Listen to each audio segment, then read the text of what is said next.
I'm Jill Riley for 89.3 The Current from Minnesota Public Radio, and I am backstage at the Roy Wilkins Auditorium in downtown St. Paul.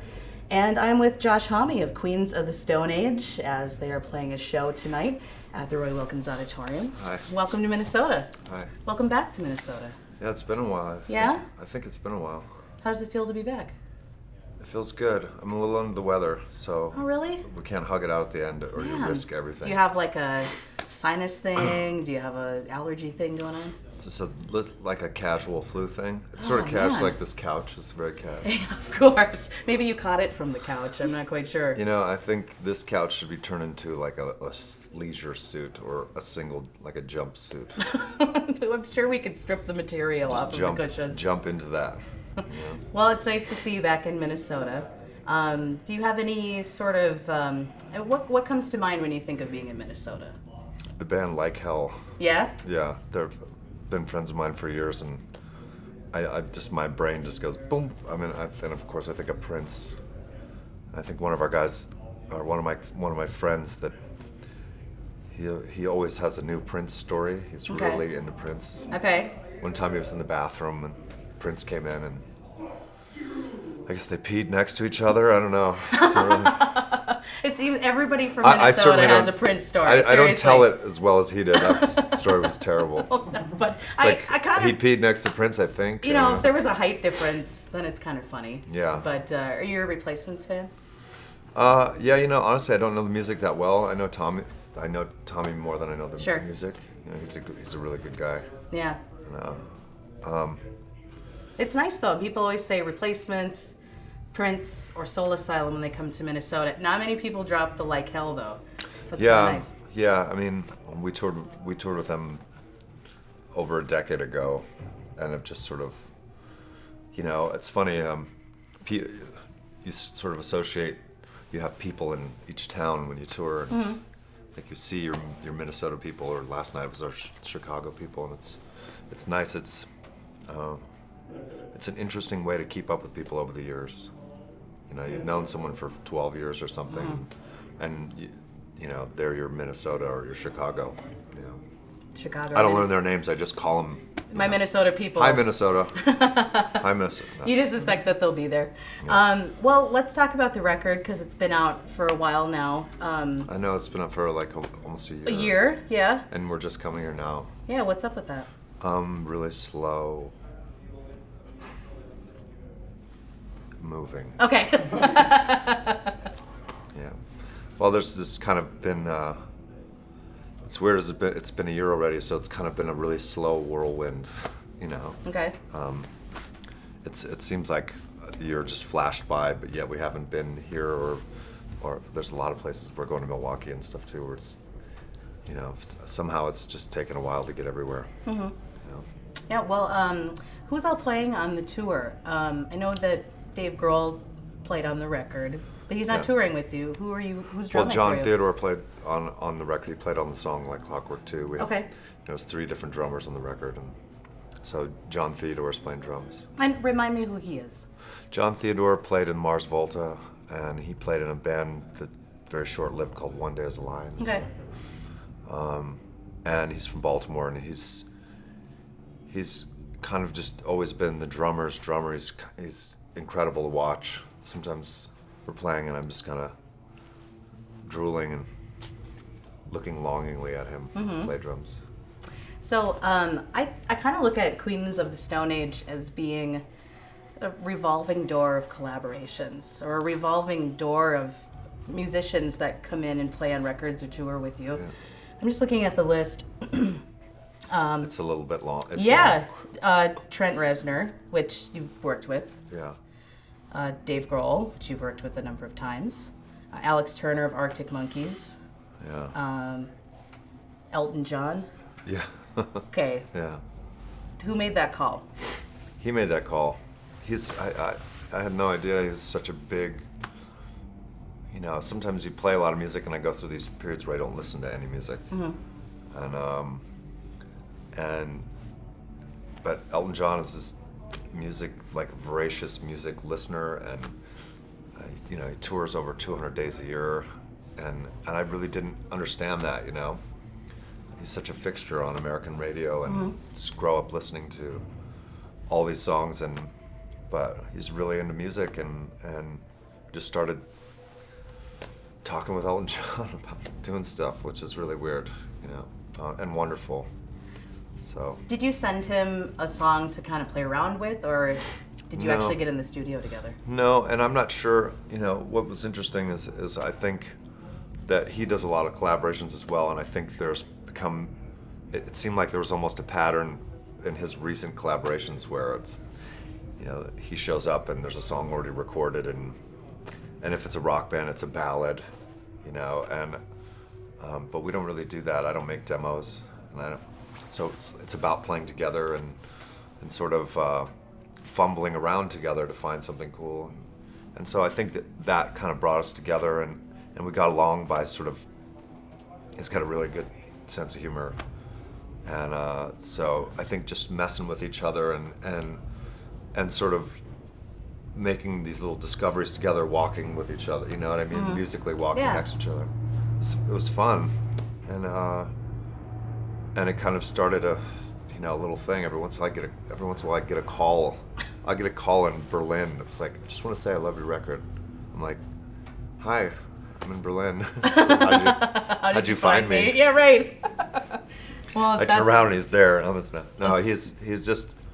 That's something that someone really nice would do. Just call you and just to say something nice. Well, you kind of forget that Elton John is a human being. He's Elton John. Yeah, it's just like he's where he's at because he's this kind of awesome human being. You know what I mean?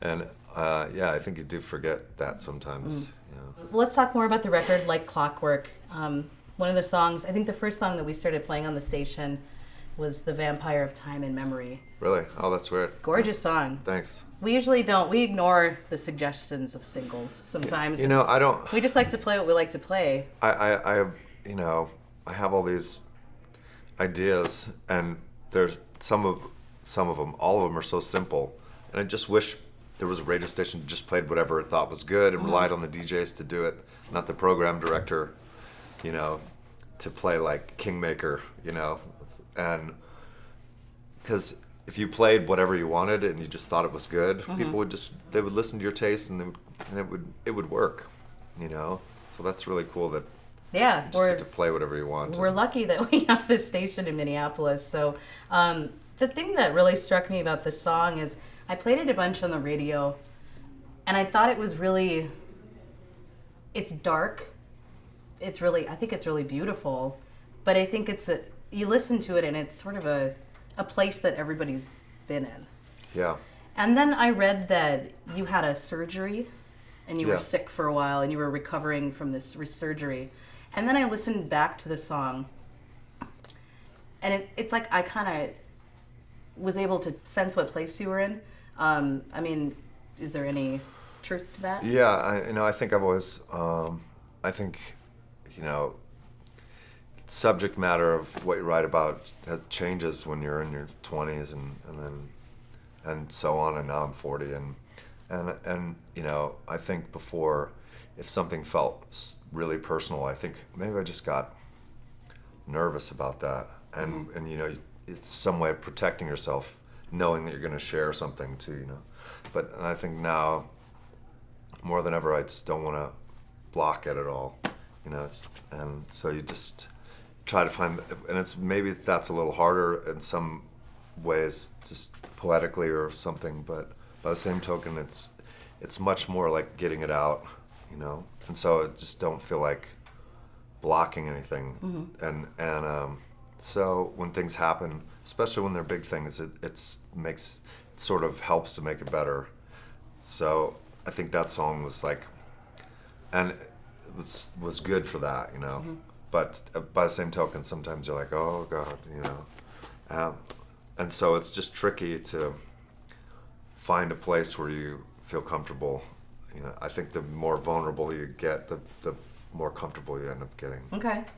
Yeah, because I talk to a lot of musicians that don't want to talk about their subject matter, or if you ask them about a song that you've related to, sometimes I regret asking about it because someone tells you something that you're It's like, just- what? It's about popcorn?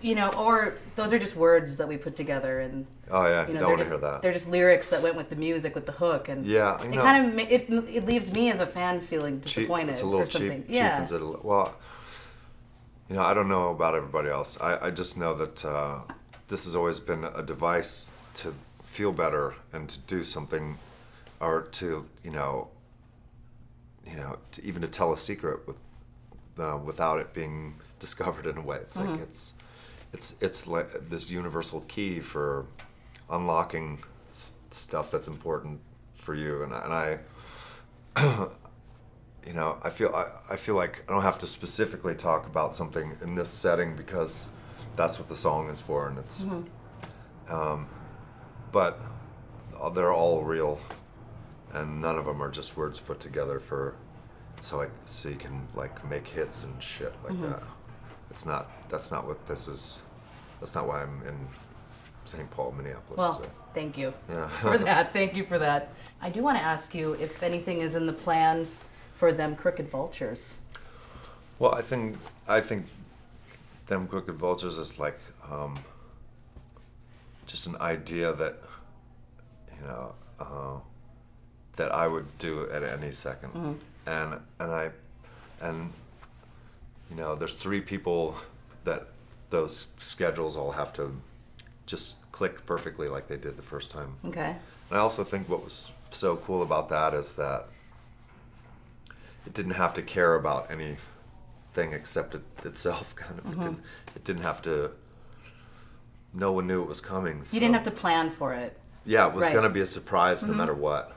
And it was really fun to know something that somebody else didn't know and then release the doves. No, that wasn't it. We didn't release any doves. But just to sort of jump out and surprise everyone. And I think that element needs to be retained, so it should just come out of nowhere again. It should sort of leap forward. So it's possible. I mean, if your schedule, Dave Grohl's schedule, John Paul Jones, if he gets some time. He's writing an opera in Mexico, right? Oh, for real? Yeah, he told me he's been going out to Mexico somewhere and trying to write an opera for, I think, a Spanish opera. Yeah. How did the two? I just thought, I don't even know how to start thinking about that. No. Well, I don't even know what to ask about it because I'm trying to wrap my head around it. I know, but he's like the Swiss Army knife of musicians. He's just like, you're like, oh my God, there's like everything possible in his arsenal. So when he said that, I thought, wow, I don't understand that, but I know you do. Just cool. And I'm happy for you. Totally. Right. I love, yeah. What's it like playing on stage with him? Do you ever just look over and kind of just ask yourself, where am I and how did I get here? I do that a lot, but I drink a lot. Yeah. So I don't know if it's just the alcohol. No, I think, what's wonderful is the human side of that. Figuring out why, when you realize why someone would think that about someone else, like because you're going, God, that was an amazing thing you just played. You're not so much thinking about, oh my God, it's Jon Paul Jones.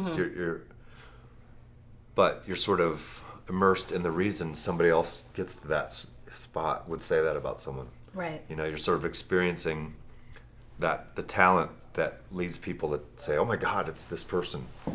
And it's wonderful to be immersed in that and feel underwater in someone else's creative, abilities. And it's pretty inspiring. I guess that makes me pretty goddamn lucky. Yeah. In the end of it all. Yeah. So. 89.3 The Current with Josh Homme, Queens of the Stone Age concert tonight at the Roy Wilkins. It's going to be loud in downtown St. Paul. Concert here, Minnesota Wild. That's cool. Chicago That's really cool. Blackhawks next door. Yeah, there's some kind of energy in town. I was trying to walk off and sweat a little, Yeah. so I feel better, And it's like there's a cool energy tonight. Yeah, it's after 5 o'clock, St. Paul tends to go to sleep because it's kind of the place where everybody comes to work. Yeah. Minneapolis, I mean, I'm a St. Paul girl. I live in St. Paul, but Minneapolis tends to be where the action is. That's tonight in St. Paul. Yeah, it's shifted tonight. Yeah. Game 3. Are you a hockey guy? I like to watch people fight. Yeah. Yeah, so I'm cool I like with the it. aggressiveness of hockey. I like the speed of it too, and our keyboard guitarist Dean Fertitta's from Detroit, Okay. and so he's a hockey freak. Every once in a while, he just checks somebody randomly. Well, I used to play roller derby. Yeah? In this very building. Oh, that's awesome. So I love roller derby. and once in a while, I just want to. It's like professional wrestling Slap. on skates. Yeah. Although the end of my career came when I broke my leg. You know, that was the end of it. bumps and bruises are just part of the deal, but breaking legs probably maybe too much. Yeah, roller derby's good, hockey's good, Queens of the Stone Age good.